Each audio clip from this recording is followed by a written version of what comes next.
All right, but we are talking about good restaurant behavior right now, so I'm going to need you guys to mind your manners, okay? So we're talking about James Corden. We've talked about this a lot over the last couple of weeks.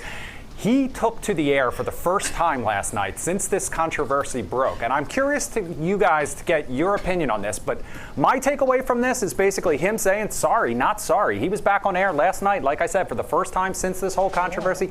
If you haven't been following along, it all started about a week ago. The celebrity owner of a restaurant called Bethesda in New York jumped on Instagram, called Corden the rudest customer he ever met, and he banned him from his restaurant. He came with some receipts recounting reports of bad behavior by the comedian, including screaming at staff members for order mix-ups and demanding free drinks to kind of make it right. Corden reportedly called to apologize.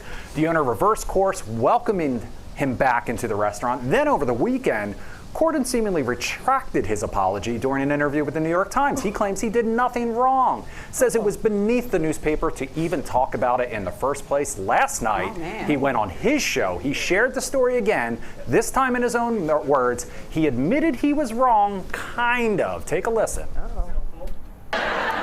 We sit down, we ordered, and my wife explained that she has a serious food allergy. Right? So when everybody's meals came, my wife was given the food that she was allergic to. But no, she hadn't taken a bite of it or anything. No worries, we sent it back, all was good. As her meal came wrong to the table the third time, in the heat of the moment, I made a sarcastic, rude comment, right, about cooking it myself. And it is a comment I deeply regret. Like, I understand the difficulties of being a server. I worked shifts at restaurants for years. I have such respect, and I value anyone that does such a job. Here's the truth of it, right? Because I didn't shout or scream, like I didn't get up out of my seat, I didn't call anyone names or use derogatory language, I've been walking around thinking that I hadn't done anything wrong. Right? But the truth is, I made a rude comment, and it was wrong. It was an unnecessary comment. It was ungracious to the server.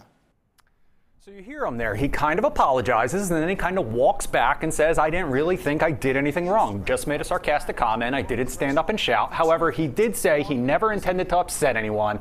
He plans to apologize in person the next time he's in New York. He also said he understands why fans were upset with him. In the meantime, I'm curious what you guys think about this. Is this one of those examples of he said, and maybe the truth lies somewhere in the middle? Well, yeah, it comes off to me as one of those, I'm sorry if you felt. Right. You know, not really owning up to it, but he's like, what I did was wrong to some, but I meant what I did. And you know, but I could have done it differently. Also think, because he is known for being funny and a comedian and a people person who people look for a sense of happiness in the world, he's held to a different standard. So his bad day is going to be taken different than somebody else's. What do you make of it, Carmen? I agree with what you just said. I've been in a position like that before where I don't feel like I did anything wrong, but because I'm the community leader and I'm this happy person, you're not allowed to have a bad day. I'm not allowed to say, you know, you messed up, you know, especially when you're talking about someone who's allergic. Right. And she didn't even do anything at that point. She was and like, that was on the third try, too. Right. So they got at some point, this is my wife, this is my partner, I love this person,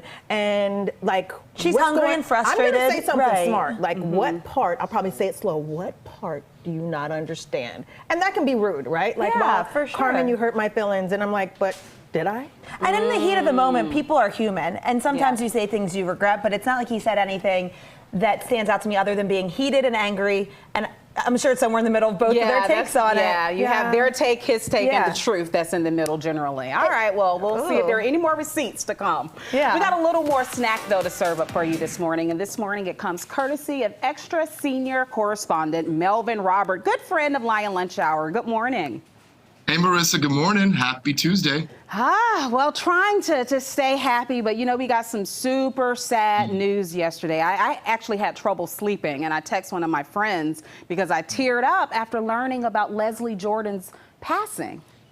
Oh, yeah, absolutely. It was just so heartbreaking. He was such an icon. He was such a beautiful, glorious light to so many people, especially during the pandemic, being there for so many folks, posting the videos that he did. You know, he just was such a genuine sweet, kind soul. And also, you know, so many people were fans of his work. I mean, people knew him from Will and Grace. People knew him from American Horror Story. People, you know, as of late, knew him from Call Me Kat. So it's just so heartbreaking, Marissa. It's so heartbreaking and feels just so untimely. Yeah, we certainly here at Fox 5 had a long-standing relationship with Leslie Jordan on Good Day DC, and I also interviewed him in November of last year. He was in DC for an event, and I remember him, of course, being his joyful, funny self, but at the end of that interview, he complimented me on my work. And you know, when you interview celebrities, you don't always get that. You know, they have interview after interview, and they're just trying to get in and get out.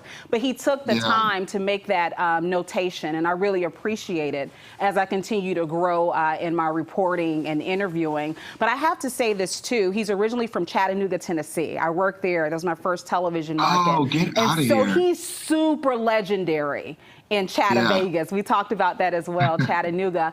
And it's important too for people to know, for him to grow up there in the 50s and 60s and embrace his sexuality the way that he did. That was huge. People weren't doing that. And then in 1982, to leave Chattanooga with just $1,200 in a dream, to go to LA, and now he's universally beloved. As a matter of fact, yesterday, his death reminded me of the day that Betty White passed away, in terms of, I looked at my social media feeds, all platform, and I saw people from all races, nationalities, ages sharing condolences. So he's certainly touched so many people, and he's going to be sorely missed. Oh, absolutely. And I, you know, here's the thing about what we do, Marissa, being on television. It's such an intimate medium. People watch us in their homes. People don't go to a movie theater. People watch us in our homes. And you know, you referenced Betty White.